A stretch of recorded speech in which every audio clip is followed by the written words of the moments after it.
नमस्कार, स्वागत है आपका द फोर्थ स्टेट यूट्यूब मंच पर। मेरा नाम है रविंद्र सिंह शौरान और लोकसभा अध्यक्ष ओम बिरला के खिलाफ एक अविश्वास प्रस्ताव दे दिया गया है। उनको हटाने के लिए नोटिस दे दिया गया है और अब अविश्वास प्रस्ताव के बाद क्या कार्रवाई होगी उस पर बात करेंगे।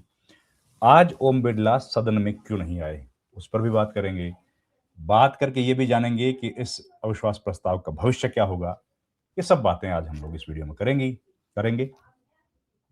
हुआ ये कि ओम बिरला का जो व्यवहार है वो आप देख रहे हैं, लगातार चर्चाओं में बना हुआ है और उस पर खूब बातें की जा रही हैं कि भाई ओम बिरला जो संसद चला रहे हैं वो पाक पक्षपातपूर्ण है, एक तरफा है। इस पर मसला है। खैर, हम लोग जो बात कर रहे हैं वो ये है कि ओम बिरला आज सदन में क्यों नहीं आए। पहली बात, 1 मिनट के लिए सदन चला लेकिन ओम बिरला नहीं आए। हम लोग आमतौर पर देखते हैं कि सवेरे जब सदन की कार्रवाई शुरू होती है तो ओम बिरला आते हैं और 10 बजे आते हैं, 11 बजे आते हैं, माफ कीजिएगा, और 11 बजे आने के बाद फिर सदन की कार्रवाई शुरू हो जाती है। लेकिन आज ओम बिरला नहीं आए। तो नहीं आए तो भाई जाहिर है सवाल उठेंगे, भाई क्यों नहीं आए। तो ओम बिरला के ना आने से कई सवाल खड़े हो गए। पहला सवाल ये खड़ा हो गया कि ओम बिरला के खिलाफ अविश्वास प्रस्ताव आ गया है तो आए क्यों नहीं। अब देखिए दोस्तों, नियम क्या है। नियम क्या मतलब, परंपरा है, नियम तो नहीं है। एक बार अगर इसमें कहां नियम आता है कहां परंपरा, दोनों बताता हूं। जब एक बार किसी सांसद के खिलाफ, जब जब एक बार संसद के किसी सदन में स्पीकर या चेयरमैन के खिलाफ अगर अविश्वास प्रस्ताव आए तो उस पर, जब अविश्वास प्रस्ताव पेंडिंग हो तो चेयरमैन या स्पीकर को कुर्सी पर नहीं बैठना चाहिए जब तक कि उसका निपटारा ना हो। एक दूसरा, जब अविश्वास प्रस्ताव स्वीकार कर लिया जाए तब तब चेयरमैन या स्पीकर कुर्सी पर नहीं बैठेंगे, उनकी जगह कोई और बैठेगा। कौन बैठेगा? दोनों सदनों में डिप्टी चेयरमैन और डिप्टी स्पीकर दोनों होते हैं, पर यहां नहीं है वो। लोकसभा में तो 6 साल से वो पद खाली है, तो यहां कौन बैठेगा?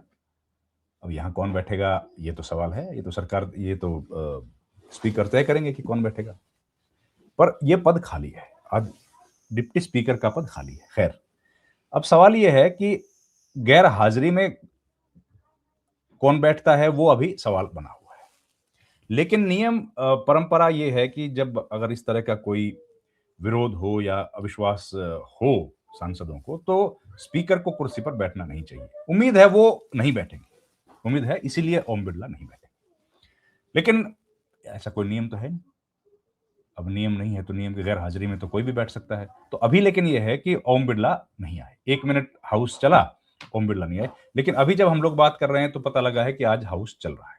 खैर, अब होगा क्या? सबसे पहले तो आप देख लीजिए कि जो ओम बिरला के खिलाफ जो प्रस्ताव आया है उसमें अलग अलग नंबर बताया जा रहा है। कोई 104 कह रहा है, कोई 118, 116, इतने लोगों ने साइन किया। पर कोई मत, उस बात से कितना फिगर है वो महत्वपूर्ण नहीं। महत्वपूर्ण है कि किस किस ने सपोर्ट किया।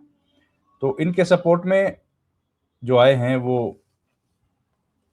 कई सारे लोग आए हैं इनके सपोर्ट में, जिन्होंने अपनी बात कही है या इनका अपना समर्थन दिया है।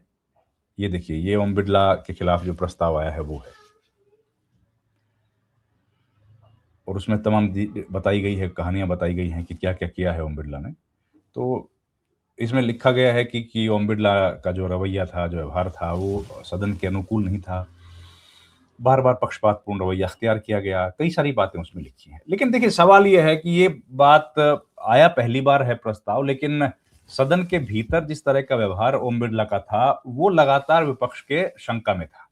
विपक्ष लगातार उस पर निशाना साध रहा था। विपक्ष लगातार उस पर सवाल खड़े कर रहा था, पूछ रहा था कि आखिर विपक्ष को बोलने का मौका क्यों नहीं देते। लेकिन सिचुएशन उससे एग्रीवेट हो गई जब विपक्ष के नेता को बोलने के लिए मौका नहीं दिया गया। विपक्ष के नेता बोलना चाहते थे जनरल नरवणे की किताब के बारे में, और उनको वहां पर नहीं बोलने दिया। खैर, ये हुआ। उसके बाद घटना क्या हुई, जब नरवणे साहब की किताब पर बोलना था, उसके बाद हुआ ये कि जनरल नरवणे की जो किताब है उसको लेकर कई सवाल खड़े हो गए कि ये तो किताब आई नहीं है, अनपब्लिश्ड है, तो इस पर आप बोल नहीं सकते। खैर वो कई सारी सवाल हैं, वो आए आपने देखे। राहुल गांधी वो किताब भी लेके आ गए, राहुल गांधी ने मैगजीन भी लेके आ गए जिसमें उनके बारे में खबर छपी थी, लेकिन उनको फिर भी बोलने का मौका नहीं मिला। तो जाहिर है इस पर विरोध होना था, वो हो गया। अब राहुल गांधी का एक मामला। दूसरा मामला, जब सदन में प्रधानमंत्री नहीं आए तो बताया गया कि जो विपक्ष की कुछ महिला सांसद, विपक्ष की महिला सांसद से मतलब कांग्रेस पार्टी की कुछ महिला सांसदों से था कि कांग्रेस पार्टी की कुछ महिला सांसद प्रधानमंत्री की कुर्सी के नजदीक पहुंच गई सदन के भीतर, और वो कुछ सवाल या उनको डैमेज कर सकती थी, इस तरह की बात थी। अप्रत्याशित घटना कुछ हो सकती थी। वो तो देखिए कोई भी नहीं चाहता है कि देश के प्रधानमंत्री जो हैं वो तो भाई हमारे देश के लीडर हैं, और हमारे देश के जो नेता हैं उनके साथ कोई घटना ऐसी हो जो अप्रत्याशित हो, जिस पर हम पूरे देश को शर्मिंदगी हो, ऐसा कोई नहीं चाहता है। तो ये बताया गया कि क्योंकि प्रधानमंत्री के साथ कुछ अप्रत्याशित घटना हो सकती थी, इस वजह से स्पीकर ने कहा कि हमने कहा आप मत आइए। तो इस पर भी, इसको भी अपमान के तौर पर देखा गया कि ये तो सांसदों का अपमान है। जो सदस्य सदन में हैं, उनका अपमान है कि भई आप उनको हिंसक कह रहे हैं क्या? आप उनको इस बारे में इस तरह का रवैया क्यों अख्तियार कर रहे हैं?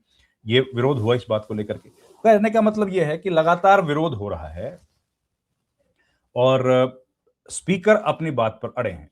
उसके बाद फिर हाउस चला तो फिर यही हुआ। अब लगातार हाउस में गतिरोध इस मुद्दे को लेकर के है कि राहुल गांधी को बोलने दिया जाए, ना बोलने दिया जाए।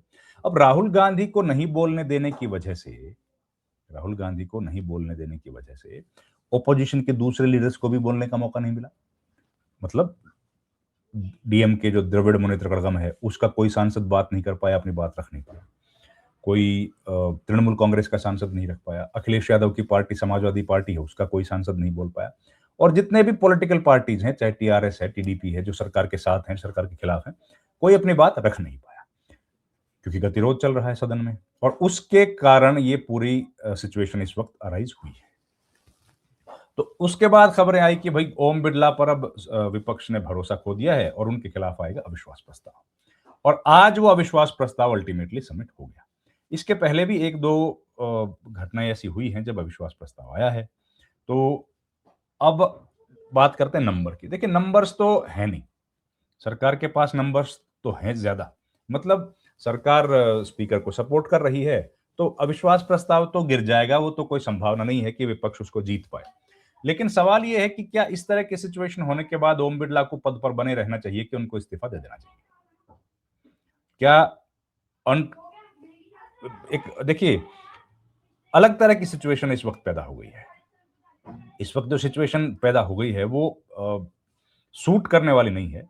न विपक्ष को सूट करती है, न सत्ता पक्ष को सूट करती है। स्पीकर को तो सूट करती ही नहीं है कि वो सदन में आएंगे और तो किस तरह से अविश्वास प्रस्ताव एक उनके खिलाफ आया है, वो अविश्वास प्रस्ताव गिर जाएगा तो भी ये सवाल तो है कि सदन के भीतर 100 120 लोगों ने, जितने भी लोगों ने साइन किया है, जितने भी लोग उनके खिलाफ मतदान करेंगे, वो लोग भरोसा खो चुके हैं अगर स्पीकर में, तो फिर स्पीकर का रहने का क्या मतलब? क्योंकि स्पीकर तो वो होते हैं ना जो पूरे सदन का भरोसा कायम जिनके ऊपर हो।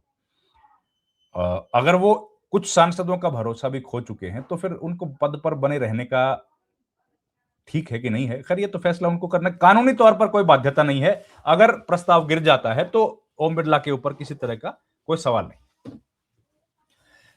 स्थिति अब लेकिन ये हो गई है कि इसके पहले भी हमने देखा था, विरोध होता था, गतिरोध पैदा करते थे सांसद, एक दूसरे के खिलाफ नारेबाजी करना, ये सामान्य तौर पर हम लोग सदन के भीतर देखते थे। लेकिन अब लग रहा है कि बड़ी एक्रिमोनियस व्यवहार हो गया है।